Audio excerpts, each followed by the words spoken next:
Bonjour, aujourd'hui le Seigneur aimerait vous rappeler qu'il est le Dieu de l'impossible, qu'il est capable de faire au-delà de tout ce qu'on pense, de tout ce qu'on imagine, de tout ce qu'on demande. On peut penser à ce jeune David, le petit David qui est là derrière ses brebis, derrière le troupeau de son père. Il est méprisé par sa famille, méprisé par les siens. Comment pouvait-il imaginer un seul instant, alors qu'il était en train de s'occuper des brebis de son père, qu'il allait devenir le grand roi d'Israël? Comment pouvait-il imaginer, alors qu'il avait peut-être 14, 15, 16 ans, imaginer qu'à un moment, tous voudraient le rencontrer, tous voudraient le connaître, tous voudraient le servir et aller à sa suite? Comment pouvait-il imaginer un seul instant qu'il aurait un nombre incalculable de serviteurs, des grands guerriers, des hommes puissants, les plus forts que Israël ait pu porter pour le servir? Dieu peut faire infiniment au-delà de ce qu'on pense. Comment Joseph, qui reçoit cette vision, ce rêve, il est tranquillement en train de dormir, il a cette vision et il voit ces gerbes de blé, etc., qui le montrent que quelque part, il y a quelque chose que Dieu veut faire dans sa vie, mais il ne peut pas imaginer, il ne peut pas expliquer quelles sont ces images, mais il ne pouvait à aucun moment connaître, imaginer le parcours que Dieu allait le faire traverser. Comment aurait-il pu imaginer un seul instant qu'il allait être le second en Égypte, un homme puissant, que seul le trône séparait de la première place en Égypte? Alors le parcours n'a pas été facile, mais Joseph est devenu cet homme puissant. De la même manière, comment Moïse, qui écarté parce qu'il a commis ce meurtre, se retrouve dans le désert, là pendant 40 ans, à s'occuper des bêtes de son beau-père. Comment pouvait-il imaginer qu'il allait être un des plus grands leaders que la terre ait porté, leader de l'Ancien Testament, avec plus d'1 million d'hommes à sa suite? Waouh! Comment pouvait-il imaginer un seul instant qu'il allait se retrouver sur la montagne qu'on pourrait appeler comme la montagne de la transfiguration, où lui n'a pas été transfiguré de la même façon que Christ, mais Dieu lui parlait face à face. Extraordinaire ce qu'il a pu vivre avec Dieu là sur la montagne. Le Seigneur a écrit les tables de la loi devant lui. 40 jours et 40 nuits sans boire ni manger, un jeûne surnaturel. En fait, il était immergé dans la gloire de Dieu. Comment aurait-il pu imaginer qu'il allait vivre de telles choses? Comment aurait-il pu imaginer un seul instant qu'il allait, avec un bâton, ouvrir la mer en deux? C'est inimaginable. On ne peut pas le penser, l'imaginer. Comment Élisée, qui servait Élie, aurait pu imaginer qu'à un moment, avec une seule parole de sa bouche, l'huile n'allait pas s'arrêter de couler dans des pots? Avec une seule parole de sa bouche, il pouvait ressusciter un enfant? Avec une seule parole de sa bouche, il aurait pu guérir un lépreux?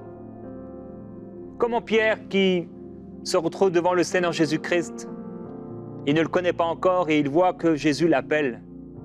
Comment pouvait-il imaginer qu'à un moment dans sa vie, seulement quelques années plus tard, son ombre allait guérir une multitude de paralytiques, d'aveugles, de boiteux, des personnes possédées, les libérer, juste à cause de la présence du Seigneur qui l'entourait? Il y a bien des choses qu'on ne peut pas imaginer et penser que Dieu est capable de faire. Et aujourd'hui, j'aimerais qu'on puisse s'arrêter un moment pour réaliser cette vérité. Dieu peut faire infiniment au-delà de ce que nous pensons.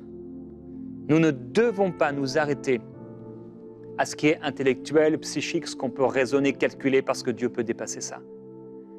Oui, merci au Seigneur de la grâce, de la possibilité d'être des personnes intelligentes, de pouvoir calculer, raisonner, construire. Il faut s'arrêter, oui, pour bâtir la tour, mais en même temps, la véritable intelligence, dit Dieu, c'est de le connaître.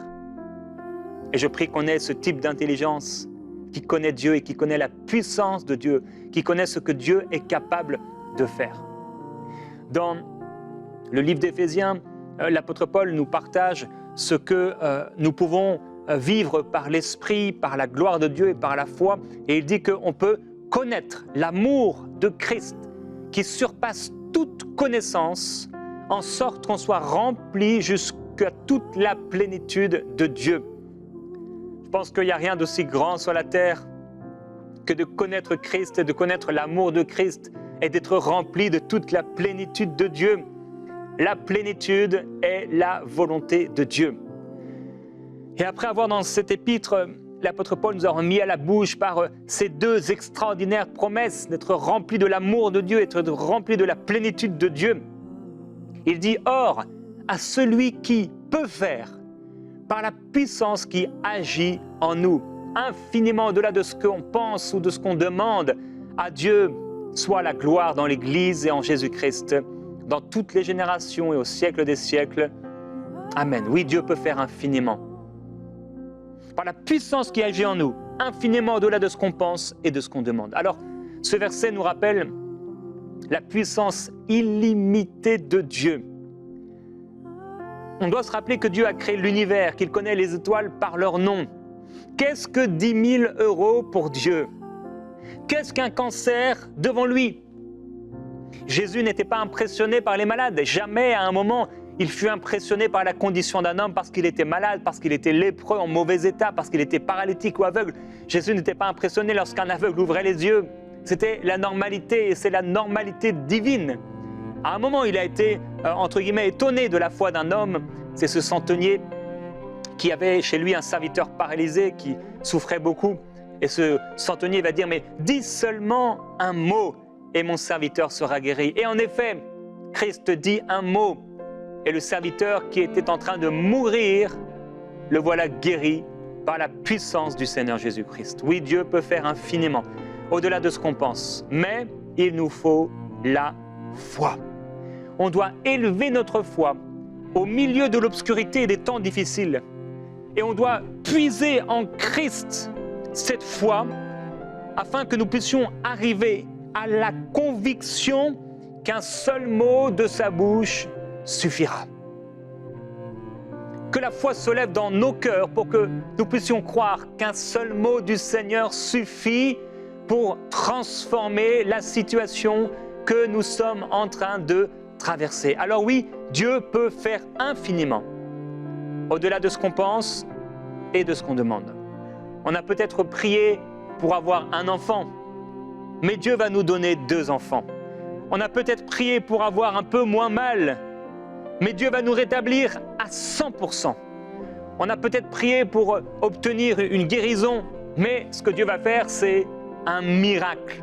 On a peut-être prié pour gagner une âme, mais par la grâce de Dieu et par la puissance qui agit en nous, nous allons en gagner 100. On a peut-être prié pour être soulagé d'un problème, et non seulement Dieu va nous soulager, mais il va nous rendre beaucoup plus forts.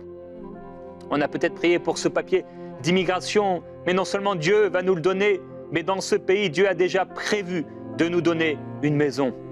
On a peut-être prié pour marcher dans la prophétie, mais Dieu va nous donner également le don d'opérer des miracles. Tu as peut-être prié pour être réconcilié avec cet ami, et peut-être que cet ami va devenir ton mari.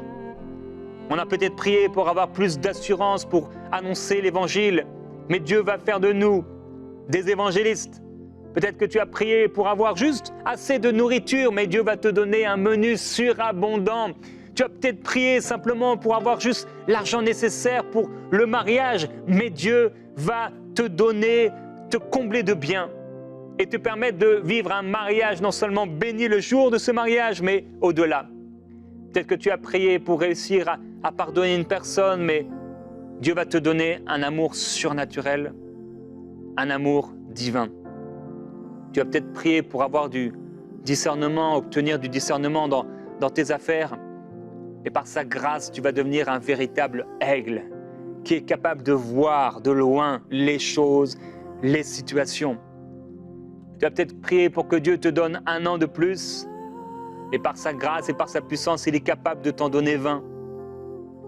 Tu as peut-être prié pour avoir juste le temps de dire au revoir à ta famille avant de mourir, mais Dieu te donnera et te fera la grâce de vivre longtemps au milieu d'eux, et peut-être même plus longtemps que certains d'entre eux. Peut-être que tu as prié pour avoir 2 enfants, mais Dieu va te donner un orphelinat. Tu as peut-être prié pour devenir responsable d'un département, un département de ton entreprise, mais Dieu va faire de toi le futur responsable et le futur patron. Tu as peut-être prié pour réussir à apprendre l'anglais, mais Dieu te donnera aussi la grâce de parler espagnol. La liste serait longue de ce que Dieu est capable de faire au-delà de ce qu'on pense ou de ce qu'on lui demande. Il peut nous rendre patients, il peut nous rendre forts, courageux, humbles, attentionnés, responsables. Il peut te rendre passionné, proactif, sage, intelligence, serviable, puissant, en action, en parole. Dieu peut tout. C'est pourquoi Jérémie dit « Ainsi parle l'Éternel qui fait ces choses, l'Éternel qui les conçoit et qui les exécute, lui dont le nom est l'Éternel. » Et Dieu dit « Invoque-moi et je te répondrai. Je t'annoncerai de grandes choses, des choses cachées que tu ne connais pas. » Alors je crois que Dieu est en train de concevoir des choses dans l'esprit. Des choses qui ne sont pas encore montées au cœur de l'homme, des secrets. Il conçoit des choses dans le secret. Des choses qui ne sont pas encore montées à notre intelligence. Et c'est bon de s'arrêter pour penser à tout ce que Dieu est capable de faire, à tout ce qu'il a fait, à tout ce qu'il a accompli à travers la vie des uns et des autres, ce qu'il a accompli également dans nos vies. Dieu est capable de le faire. Dieu peut sauver ton mariage. Dieu peut te faire réussir. Dieu peut changer ton caractère, ce caractère que tu n'arrives pas à changer. Dieu peut sauver ta famille et faire de toi un gagneur d'âme. Dieu peut te faire entrer, marcher dans le surnaturel. Dieu peut te donner un ministère fructueux pour sa gloire.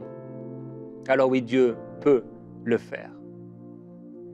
Et alors que Dieu peut le faire et qu'il est capable de le faire, je crois qu'il est important, alors qu'on parle de la puissance de Dieu, cette puissance que Dieu a de nous donner au-delà de ce qu'on pense, de ce qu'on demande, de rappeler que ces choses doivent être faites en accord avec la parole de Dieu et avec la volonté de Dieu, non poussées par des convoitises charnelles.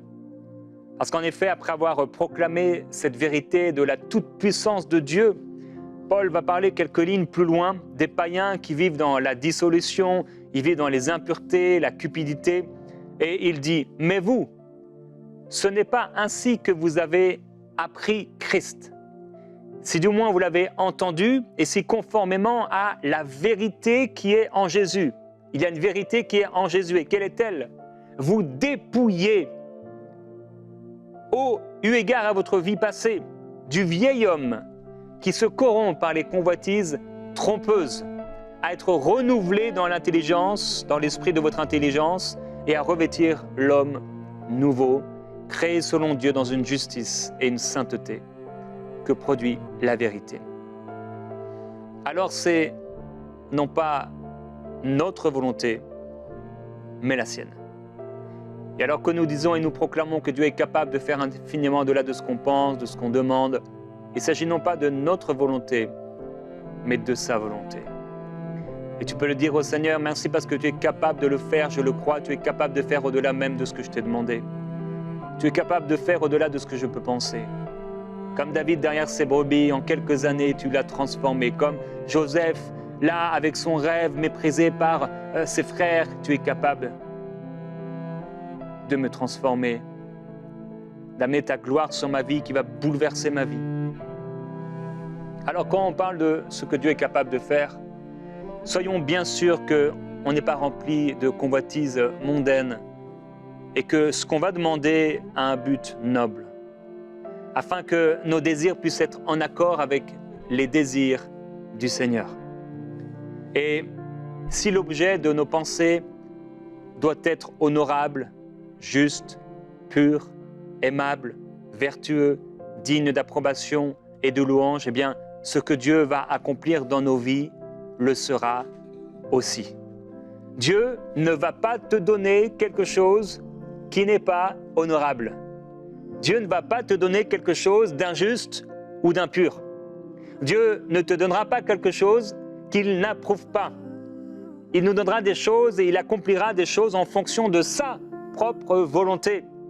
Et Dieu ne nous donnera pas le mari ou l'épouse de quelqu'un d'autre. Il ne va pas nous donner de l'argent sale ni un bien volé. Et si on obtient ce genre de choses, ce ne sera pas parce que Dieu aura mis sa main dans l'équation, il n'en sera pas l'initiateur.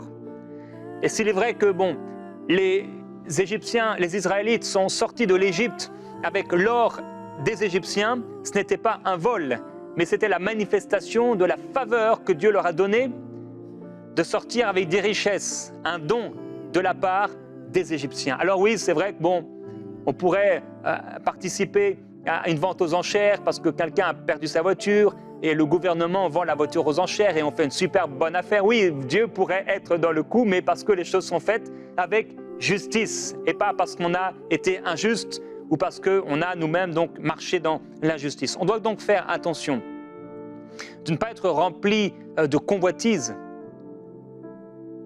mais que nos demandes, nos pensées soient honorables, justes, agréables à Dieu, parce qu'on parle parfois des désirs, les désirs de notre cœur que Dieu veut combler, mais il faut que les désirs de notre cœur soient en accord avec sa volonté. Dieu est bon, il est merveilleux, et que nos désirs et que nos cœurs puissent être dignes de louange et d'approbation. Alors, Dieu conçoit des choses dans le secret, et ensuite, il les exécute. Et le livre de Psaumes nous dit « Ne t'irrite pas contre les méchants, n'envie pas ceux qui font le mal, car ils sont fauchés aussi vite que l'herbe, ils se flétrissent comme le gazon vert. Et confie-toi en l'Éternel et pratique le bien. Aie le pays pour demeure, la fidélité pour pâture. Fais de l'Éternel tes désirs et il te donnera ce que ton cœur désire. Recommande ton sort à l'Éternel, mets en lui ta confiance et il agira. » Dieu est capable de le faire. Dieu peut te donner infiniment, au-delà de ce que tu penses, au-delà de ce que tu imagines. Il est capable de le faire. Et je veux le déclarer, que Dieu est capable de faire infiniment, infiniment au-delà de tout ce qu'on pense. Il est capable de faire quelque chose de plus grand, de plus fort, de plus puissant que ce qu'on a pu penser. Père Céleste, tu es un Dieu puissant, tu es un Dieu grand, et on ne peut pas imaginer le chemin qui est devant nous. On peut faire des pronostics, des calculs, on peut mettre les plans de la tour sur la table. Et pendant qu'on est en train de s'imaginer, et peut-être même parfois de s'affoler pour la construction de la tour, on ne réalise pas qu'en fait, tu vas nous faire construire une ville. On est là en train de s'inquiéter parce qu'on n'a pas assez pour construire la tour. Mais toi, tu vas nous donner suffisamment pour construire une ville. Et Père, on te demande pardon pour toutes les fois où on a été incrédule. On a fait face à des difficultés et ça nous a fait douter au vent, à la tempête, comme Pierre qui voulait marcher sur l'eau. Pardonne-nous pour toutes les fois où on a regardé, on a considéré les choses, on a fait nos calculs et nos pronostics, on s'est dit « Oh là là, c'est dangereux !» Tu veux nous encourager aujourd'hui en nous disant que tu peux faire infiniment, au-delà de toutes nos pensées. Ô Esprit de Jésus, viens nous révéler Christ. Viens nous révéler l'amour de Dieu. Viens nous révéler et nous remplir de toute la plénitude de Dieu, afin qu'on puisse penser comme toi, afin qu'on puisse voir comme toi. Donne-nous la capacité de voir les choses comme l'aigle. Donne-nous le discernement spirituel. Permets-nous de saisir les choses qui sont dans l'esprit, que tu veux accomplir sur la terre. Oui, nous prions que ta volonté soit faite sur la terre comme elle l'est au ciel. Nous prions que ta volonté soit faite dans nos vies, comme elle est, comme tu veux le faire, comme c'est ta volonté au ciel, comme tu accomplis tes désirs au ciel, que tes désirs s'accomplissent dans nos vies par le Saint-Esprit, que tes désirs s'accomplissent par la puissance qui agit en nous. Et comme Pierre qui se sentait minable, peut-être parfois misérable, un simple pêcheur de poissons, tu as fait de lui un homme de Dieu. Tu as fait de lui, Seigneur, un homme qui a marché dans le surnaturel et la puissance de Dieu. Un homme qui s'est donné pour toi. On a parlé de David, on a parlé de Joseph, on pourrait parler d'Esther, une femme parmi les femmes, Déborah, une femme parmi les femmes. Mais Seigneur, avec toi, quand tu nous as choisis, quand tu nous as élus, rien ne t'est impossible. Tu es capable de tout. Tu nous prends là où nous sommes et tu as un plan, tu as un but. Tu es Dieu. Tu es Dieu. Seigneur, c'est toi qui es Dieu.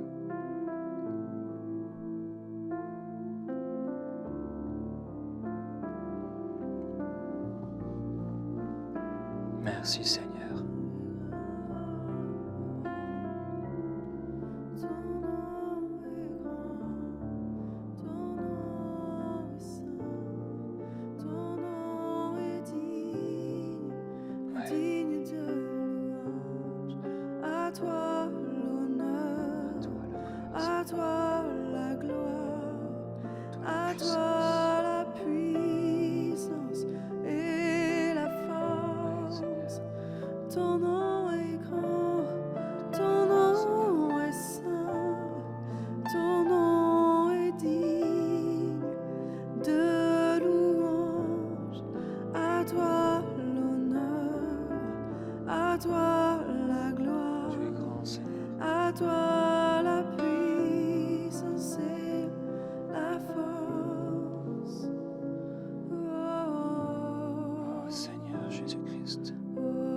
Rien ne t'est impossible.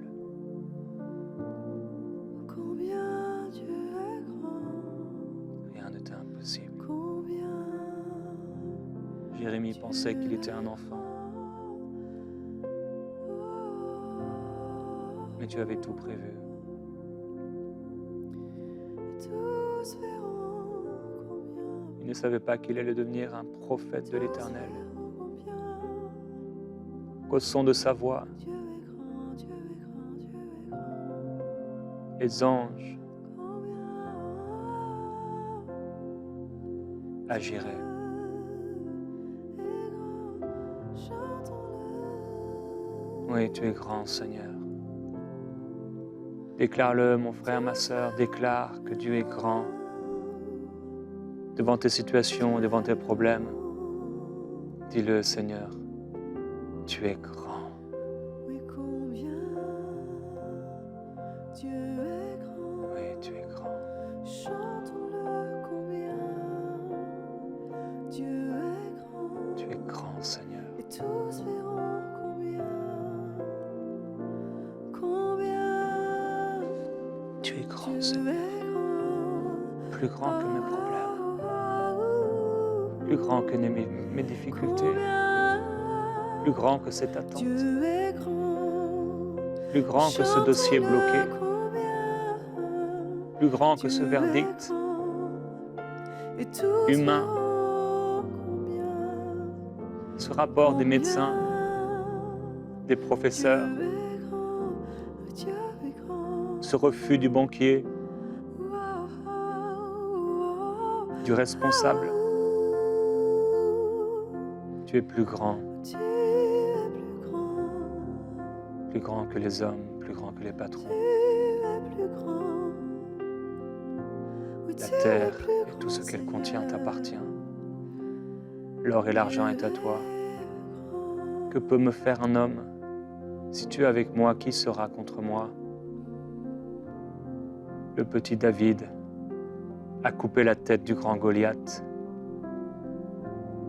ce Goliath qui intimidait, qui faisait peur à tout Israël. Saül était dans la crainte. Lui, le grand roi Saül, était dans la crainte. Il nous a se lever pendant 40 jours durant. Mais ce petit David que tu avais choisi, avec la foi, l'intimité du désert, l'intimité des prairies, l'intimité du lieu secret, s'est levé contre la puissance satanique de Goliath. On a dit, Saül en a frappé 100, David 1000 ou 10 000.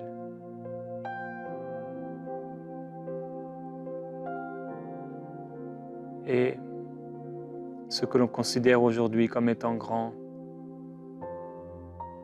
demain tu nous appelles à faire plus encore. Je veux te glorifier, Seigneur Jésus. Parfois tu nous donnes des rêves, comme à Joseph, des choses qu'on ne peut pleinement comprendre au temps où tu nous les donnes, pour susciter l'espérance, la foi, le zèle. Nous voulons être ce peuple de foi que tu reviens chercher.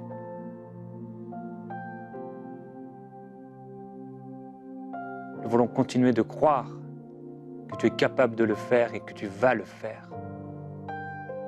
Et que tu peux faire au-delà de tout ce qu'on a pensé. On refuse, Seigneur, de marcher et d'être limité par notre intellect. On refuse de calculer seulement et de se limiter à des calculs et des raisonnements. Parce que tu peux faire tellement plus. Tellement plus. Et comme cette femme qui disait au prophète, je vais boire et je vais me faire un dernier gâteau et après sera la fin. Tu as fait un miracle. Comme cette autre femme dont les fils avaient été vendus parce qu'elle n'avait plus rien. Tu as fait un miracle et elle a récupéré ce qui était à elle. Et mon frère, ma sœur, je déclare le miracle de Dieu dans ta vie. Que selon la volonté du Père, la gloire du Seigneur s'étende sur toi et te libère de toute maladie. Au nom de Jésus-Christ, de tout ce qui vient contre toi. Que la puissance du Seigneur s'exprime pour ton bien, car Dieu est bon. Sa miséricorde durera toujours. Que les compassions de Dieu, inépuisables, se manifestent envers toi et ta famille, et qu'il t'amène au-delà de tout ce que tu peux penser, de tout ce que tu peux demander, pour la gloire de son nom. Que la puissance du Seigneur t'accompagne, dans le nom du Seigneur Jésus-Christ qui vit en toi. Sois rempli du Saint-Esprit et de la puissance de Dieu, que la plénitude de Dieu te remplisse. Amen.